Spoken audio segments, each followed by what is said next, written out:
Bonjour et bienvenue dans notre vidéo en soins palliatifs 3e année de bachelor en soins infirmiers. Parler de la mort demeure encore aujourd'hui un sujet tabou. Nous n'osons généralement pas l'aborder de peur de tenter la fatalité. La mort peut être bien vécue, mais face à celle-ci, il peut y avoir de l'inconnu, traduction de cette ultime transition. Une transition vers l'inconnu qui peut être parfois difficile à vivre et d'autant plus pour les personnes ayant un besoin de contrôle tout au long de leur vie. Peut s'y ajouter un sentiment d'échec au moment de faire un bilan de sa vie. Tous ces facteurs à prendre en compte font qu'il est difficile d'imaginer une fin de vie sereine. Aujourd'hui, l'Office fédéral de la santé publique estime qu'entre 2015 et 2045, le nombre de décès par année aura augmenté de 50% en lien avec le vieillissement de la population, l'augmentation des maladies chroniques ainsi que l'augmentation de l'espérance de vie. Les soins palliatifs sont donc plus que jamais un sujet d'actualité.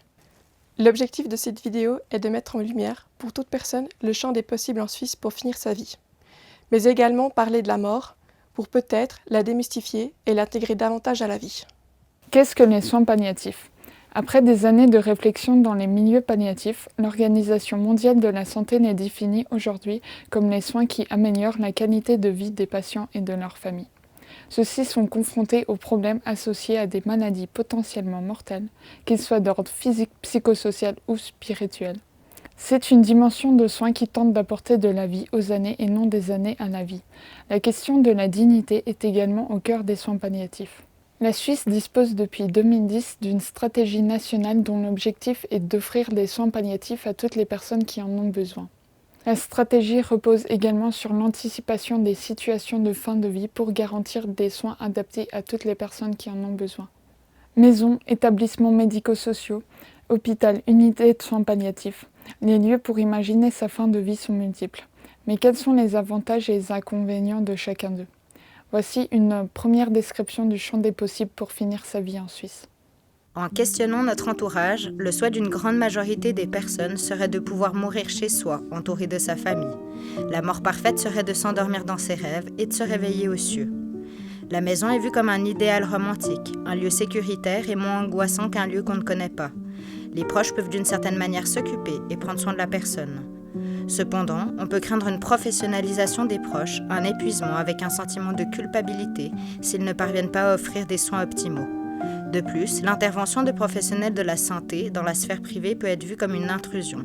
Les situations peuvent devenir rapidement complexes, nécessitant l'intervention des professionnels de la santé pour soigner le patient et soulager ses proches. Ceci signifie donc que mourir à la maison devient compliqué si on est atteint d'une maladie incurable avec des symptômes importants. Mais quels sont les autres lieux pour finir sa vie ? Même si la plupart des personnes désirent mourir à domicile, en réalité 40% de la population suisse finit ses jours dans des EMS. Malheureusement, cette institutionnalisation est souvent perçue comme un échec pour les familles et une sentence pour la personne y entrant. Or, les EMS ont énormément d'avantages qui ne sont pas forcément connus de tous. L'objectif premier est d'offrir des prestations d'accompagnement adaptées aux besoins individuels. La personne âgée est accompagnée 24 heures sur 24 par une équipe de professionnels soignants depuis son entrée jusqu'à son décès. Cette présence contribue à un réel soulagement pour la personne âgée, mais aussi pour sa famille. À son entrée, la personne transmet ses désirs de vie, mais aussi ses désirs de fin de vie. Ainsi, elle pourra être accompagnée selon ses souhaits et ses envies. Dans un EMS, le personnel soignant s'occupera de la gestion des diverses douleurs et pourra soulager les résidents en appelant différents intervenants, comme des médecins, des équipes de soins palliatifs ou même encore des intervenants pratiquant la médecine complémentaire. Pour découvrir ce qui motive certaines personnes à s'inscrire à Exit, notre 3e champ des possibles, nous allons partir à la rencontre d'un couple, tous deux membres de l'association. Nous nous dirigeons maintenant vers les montagnes du Valais pour discuter avec les grands-parents de l'une d'entre nous. C'est leur petite fille qui va les interroger. Charlotte et Jean-Pierre sont inscrits à Exit ADMD presque depuis sa création en 1982.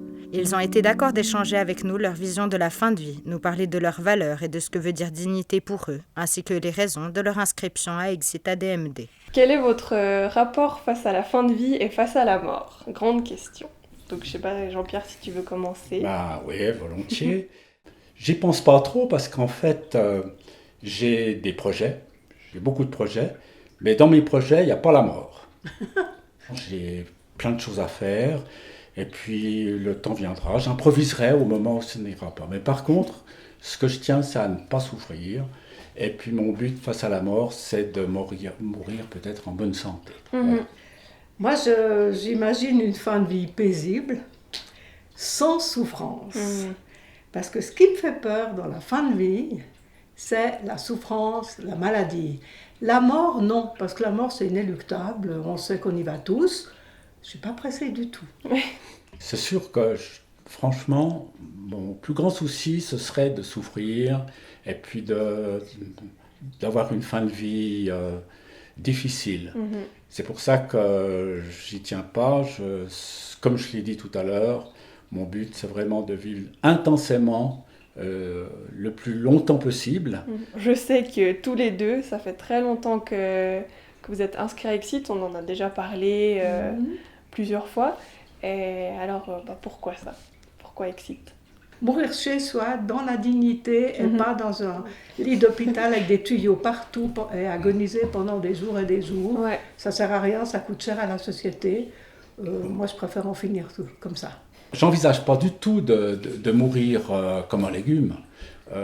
Si j'avais pas eu Exit, franchement, et je le pense encore, je trouverais un moyen de me suicider. Parce que j'ai pas du tout envie de ne rien faire. C'est de ne rien faire, de ne plus avoir d'activité, c'est ma mort. Par contre, c'est vrai qu'entre nous deux, c'est difficile parce que lequel des deux souhaite partir le premier, ça, on n'a pas encore tiré au sort. On ne sait pas très bien comment. Mais voilà, alors, enfin, Exit pour nous deux, c'est vraiment un soulagement de fin de vie. Un soulagement, oui. Voilà. C'est clair que c'est pas un sujet facile à aborder, surtout avec ses proches. C'est quelque chose qu'on maîtrise pas. Mais en même temps, je trouve que c'est important d'en parler et à mon avis, tout le monde devrait en parler. Et je suis aussi rassurée de savoir qu'ils y ont pensé. Merci à Charlotte, Jean-Pierre et Caroline pour leurs témoignages touchants. Comme un nombre croissant de Suisses, ils veulent pouvoir avoir le choix, décider de pouvoir dire stop quand la vieillesse ou la maladie pèse trop.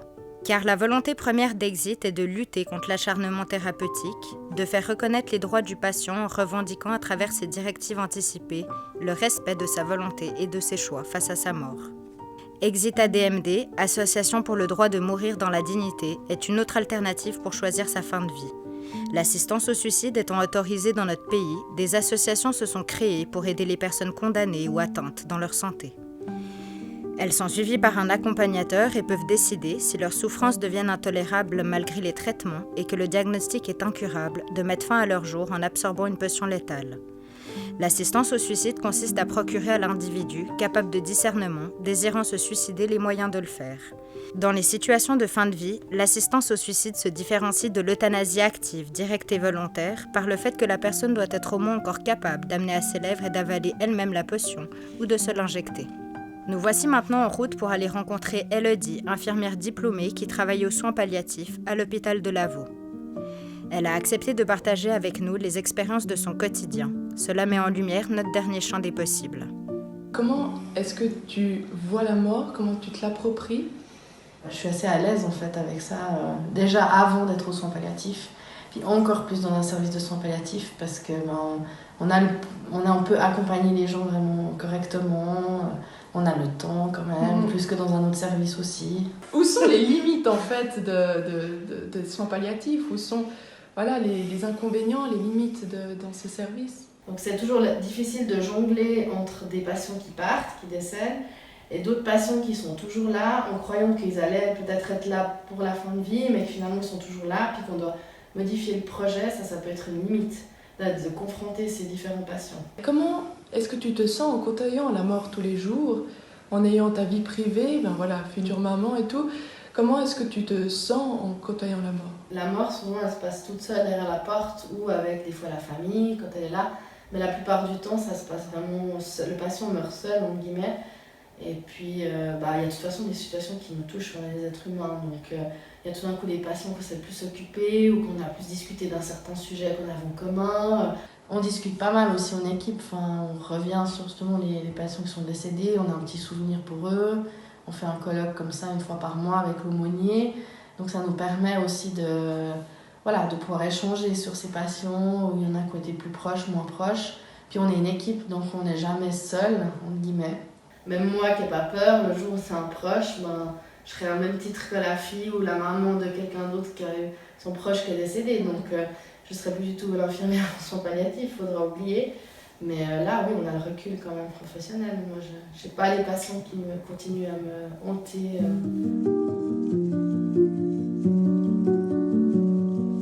Dans les soins palliatifs qu'Exit ADMD s'inquiètent de la dignité des personnes en fin de vie. Nous, étudiantes infirmières, nous avons réfléchi à ce concept. Mais que signifie la dignité en théorie ? Ce concept englobe 3 points principaux. Tout d'abord, le besoin de s'inscrire dans une histoire familiale d'autonomie et de contrôle. Ensuite, un accompagnement empathique, authentique et positif. Pour terminer, le besoin de continuité de soi avec fierté, optimisme et la planification d'après-décès. Mais comment l'appliquer dans les soins ? Les professionnels de la santé doivent aller rechercher les croyances et les représentations de la mort de chacun des patients. Pour cela, il faut surtout écouter et aller au rythme de la personne. Par exemple, en lui demandant « Qu'est-ce que je dois savoir sur vous en tant que personne pour vous donner les meilleurs soins possibles ?» La remise en question est l'essence pour des soins de qualité. Pour résumer, sensibilité, humanité et respect sont les maîtres mots de la dignité. Finalement, est-ce qu'imaginer sa fin de vie permettrait alors de diminuer des angoisses et d'être plus serein le moment venu ?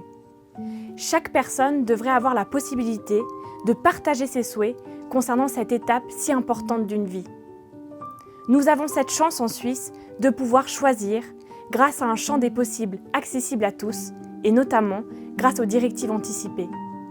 Comme dit Patrick Verspieren, enseignant en philosophie morale et aumônier, accompagner quelqu'un ce n'est pas le précéder, lui indiquer la route, lui imposer un itinéraire, ni même connaître la direction qu'il va prendre. Mais c'est marcher à ses côtés en le laissant libre de choisir son chemin et le rythme de ses pas.